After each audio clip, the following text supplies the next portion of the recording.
Qua devono fare il doppio senso in questa strada, dare la possibilità agli esercenti di vivere, perché sennò chiudiamo i battenti e ce ne andiamo dal sindaco a vivere. Non usa mezzi termini questo esercente, è arrabbiato, già la crisi sta mettendo a dura prova tutte le attività e poi ci dice il comune fa il resto. Togliere i parcheggi in questa zona sarebbe deleterio per i commercianti.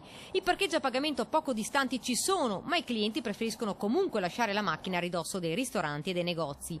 Più cauta la titolare di questo bar, che se da una parte è favorevole, anche lei pone l'accento sulla mancanza dei posti auto. Secondo me è un toccasano a livello di salute. Però diventa un problema, come esempio a me, che se non prendo la bicicletta sono costretta in macchina, però non avendo parcheggio sono costretta a lasciarlo, come dire, ai miei clienti. Insomma, questo piano della mobilità lascia perplessi soprattutto i commercianti. La battaglia è ancora lunga, non intendono mollare nemmeno le associazioni di categoria che hanno già dimostrato in più occasioni la loro contrarietà al progetto. I cittadini sull'argomento sono divisi, alcuni favorevoli, altri un po' meno. Il parcheggio c'è sotterraneo, quanto ne vuole, 3 piani, penso che sia sufficiente. Mettono in sicurezza i ciclisti e il commercio secondo me ne risente anche in senso positivo. È già ciclabile perché vanno sul marciapiede e quindi più ciclabile di così. Ironica la signora che però pone l'attenzione su un altro problema, non di certo indifferente. I ciclisti il più delle volte passeggiano sui marciapiedi mettendo a rischio i pedoni.